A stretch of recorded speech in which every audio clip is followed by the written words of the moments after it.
सभी साथियों को सबसे पहले हर्ष शिकारा की तरफ से राम राम। आए तो थे हम पेंगोंग झील देखने, लेक देखने, लेकिन वहाँ के पता लगा मेजर शैतान सिंह जिनका कभी नाम सुना था, जो इतने बड़े योद्धा थे, उनके स्थान पे आए हैं, जिसका जो नाम है वो है रेजांगला मेमोरियल। ये तो है रेजांगला मेमोरियल हमारे सामने। यहाँ पे 108 फुट का हिंदुस्तान का ध्वज लहरा रहा है। और ये है चाइना की पहाड़ी, ये मेरे पीछे बिल्कुल। और इसके साथ में जो यहाँ पे वो रेजांगला वाली फाइट हुई थी 18 नवंबर 1962 को, उस फाइट के अंदर जो हमारे देश के जवान थे, 120 जवान थे, जो चीनियों के साथ लड़े थे। लगभग चीनियों की संख्या मेरे को प्रॉपर तो बता नहीं सकता कितनी थी, अंदाज़ा बताता हूँ जो यहाँ से हमारे फौजी साथियों ने हमारे को बताई है। हमारे जवान यहाँ लड़ते लड़ते 114 जवान शहीद हुए थे। उन 114 जवानों में से 2 जेसीओ थे, एक अफसर था मेजर शैतान सिंह, बाकी 111 सभी जवान थे। क्या होता है, सबसे बड़ी चीज़ ये जो लड़ाई थी, लड़ाई के बाद इतने साहस और इतनी बहादुरी के साथ हमारे देश के जवान लड़े। उन्होंने हाथापाई की जो लड़ाई थी आमने सामने की, उस लड़ाई में वे जो 114 जवान शहीद हुए, जो टोटल जवान 120 थे, उन्होंने 1310 चीनियों को मार गिराया। कितने? 1310 उन चीनियों को मार गिराया जिनके पास अत्याधुनिक हथियार थे। उनके लिए, उनकी याद में ये बनाया गया है। ये जो सामने अभी हम यहाँ पे देखने के लिए आए हैं मेमोरियल, उनकी याद में सबसे बड़ी चीज़, एक जो सोचने की चीज़ है, ये जो जितने जवान थे वे सभी हरियाणा और राजस्थान के जवान थे, जो मेरे हिंदुस्तान के लिए लड़ रहे थे। और यहाँ पे एक, आप अब कम नज़र आ रहा है, अंधेरा हो गया, वहाँ पे एक शांति भवन बना रखा है। हिंदुस्तान और चाइना जब दोनों आपस में मिलकर वार्तालाप करते हैं, बात करते हैं, शांति के लिए कोई संदेश देते हैं, दोनों के बीच में कोई आपसी सहमति की बात होती है, वो वहाँ बैठ के होती है, जो आप मेरे पीछे का हिस्सा देख रहे हो। ये आपको अब अंदर चल के हम बारीकी से दिखाएंगे, इस वीडियो में देखते रहें और ऐसी वीडियो को शेयर जरूर करें, जो हमारे देश के युवा उनको पता लगे हमारे जवान कितने बहादुर होते हैं। हमारे जो जवानों का इतिहास है, वो जब आप अपने बच्चों को बताओगे, अपने बच्चों को दिखाओगे, तभी हमारे बच्चे नशे पत्ते की आदत छोड़ के अपने देश के लिए एक जवान बनेंगे। आइए हम आपको दिखाते हैं।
-40 हाल फिलहाल क्या टेम्परेचर होगा? अभी तो 3 चल रहा है। हमें ठंड फील नहीं हो रही थी ना कि 1-2 तो हो गए होगा, क्यों नेटवर्क हमारा भी नहीं होता है। जी जी जी वो सर वारमोरियल बना हुआ मेजर शैतान सिंह के नाम के ऊपर, जहाँ पे उन्हें आखिरी शासन किया था, वो जो आप ऊपर दिखा रहे हैं भाई ये सामने। हाँ, ये है इंडिया का जवान जो चाइनीज पे वार कर रहा है। हाँ जी, ये उस टाइम के सीन को दर्शा रहा है। हाँ जी, उस टाइम पे सीन को, क्यों जब उस टाइम क्या हुआ था, मिशन खत्म हो गया था, इनका मिशन पलट करके हमारे जवान लड़ रहे थे। जी जी, उनका जो फौज काफी मतलब कि ज्यादा मात्रा में थी। और तब क्या हुआ था, गौतम बुद्धा की लड़ाई हुई थी, हाथापाई वाली। जी जी, तब क्यों पीछे से रिफोर्समेंट नहीं मिला। जी जी उस टाइम 1962 में जो हमारे इंडियन जवान लड़ाई के समय सामान लेके चलते थे, ऐसे चलते थे। अभी तो काफी मतलब इम्प्रूवमेंट हो चुका है इंडियन आर्मी में। यानी कि नॉर्मल जो नॉर्मल मेथड होता था, अभी ऑटोमेटिक वेपन से आ गए। तो हम जहाँ बैठ के मेजर स्थान सिंह परमवीर चक्र, जिसको मतलब कि सबसे उच्च अवार्ड माना जाता है, ये इनके कमांडर थे उस टाइम एज ए ढींगरा जी। हाँ जी, जे वो जवान है, उनकी फोटो लगा रखी है जो उस टाइम शहीद हुए थे, जिनको वीर चक्र से नवाजा गया। जी पाजी, ये भी जवान हमारे शहीद हो चुके थे। जे है ये जो सिंह राम था जी, इसने जे कुश्ती प्लेयर था मतलब। अच्छा, इसने 10 चैनियों को ऐसे बाल से पकड़ पकड़ के मारा है इस जवान को। अकेले जवान ने 10 चीनियों को ये परवानी करते थे। ये पाजी बता रहे हैं हमारे यहाँ पे हमारे देश के जवान हमारे देश की शान है। ये हमारे जो सिंह राम जी थे, ये पहलवान थे जो 1962 की हमारी चाइना के साथ फाइट हुई थी। उस टाइम पे इन्होंने हमारे देश के जवान ने, अकेले इंसान ने 10-10 इंसानों को बालों से पकड़ पकड़ के भगा भगा के मारा था, क्योंकि जो लड़ाई थी वो हाथापाई से थी। हथियार उस वक्त बहुत कम थे, हमारे सैनिक भी बहुत कम थे, चीनी सैनिक बहुत ज्यादा थे। ये हम हाल फिलहाल पहुंचे हैं भारत चीन के बॉर्डर पे। आप सभी साथियों को मैं दिखाना चाहूंगा, यहाँ बहुत कम आदमी आते होंगे, हमें तो लगता नहीं टूरिज्म आते भी होंगे, अगर आते होंगे तो बहुत कम। लेकिन ये वो चीजें हैं जो हमारा रोम रोम खड़ा कर देती हैं। ये वो महान शख्सियत है मेजर शैतान सिंह जी, जिसको देश का जो सबसे बड़ा चक्कर है वो मिला हुआ है। हमें गर्व होता है, हमें प्राउड फील होता है इन चीजों पे। देश के अंदर 2 ही चीजें ऐसी हैं जो देश के लिए काम करती है, एक तो जवान, एक किसान। इनके बगैर देश नहीं है। राजनीतिक पार्टी आती रहती हैं, जाती रहती हैं, लेकिन ये हमारे लिए रियलिटी, ये जो हीरो होते हैं, भगवान होते हैं, ये हैं जिन्होंने हमें सांसें दी हैं, जिन्होंने हमारे को जीने का मौका दिया है।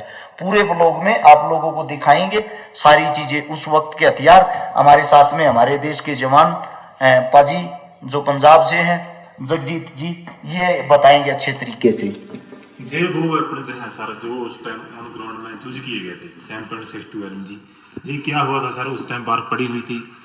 बर्फ पड़ने के कारण हमारे जो पूरे लेग्स पीछे के टूट चुके थे आर्मी के। जी भाजी। तो 3 महीने के बाद पता चला था कई हमारे जवान जो मेजर शैतान सिंह और उनकी जो पार्टी है शहीद हो चुकी है।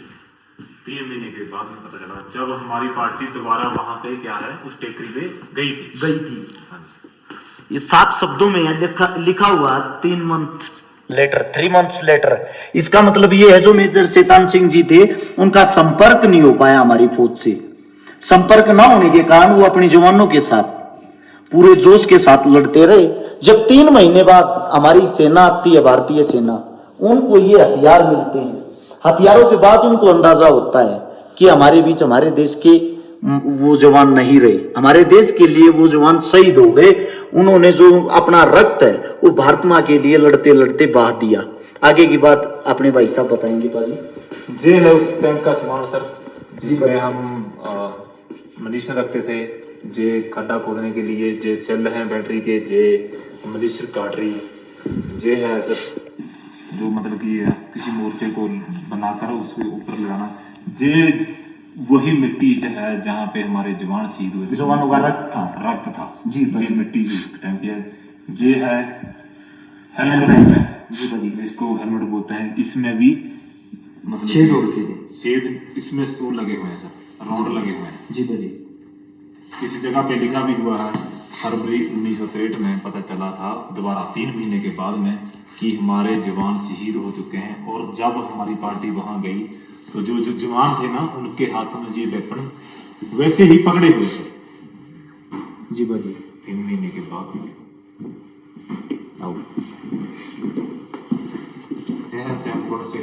LMG 31 मोटर जी उस टाइम भी 114 इन्फेंट्री ब्रिगेड इसी जगह पे डिप्लॉय था, अभी भी इस जगह पे डिप्लॉय है। जो 13 कमाऊ बटालियन इस जी भाजी, इसकी चार्ली कंपनी थी, उनने इस रियांग टॉप की लड़ाई लड़ी थी जी। और जे आसपास में जो बोर्ड लगा है, जे भी यूनिट है इसी ही ब्रिगेड में डिप्लॉय थी। ये यहाँ पे दर्शा भी रखा है आप सभी साथियों को। जो लड़ाई थी वो थी 18 नवंबर 1962 62, जिसके अंदर 114 जो हमारे जवान थे। लेकिन उसके बाद की जो चीजें हैं वो भी यहाँ पे दर्शाई गई, आप देख सकते हो। 3 महीने के बाद फरवरी 1963 को इस बात का हमारी भारतीय सेना ने पता लगा था। जो चीजें हैं वहां से एकत्रित की गई सबूत के तौर पे, वो सारी चीजें यहाँ लगा रखी। ये बोतल के अंदर जो मिट्टी है, इस मिट्टी के अंदर हमारे देश के उन जवानों का रक्त है जो हंसते हंसते लड़ते लड़ते हमारे देश के लिए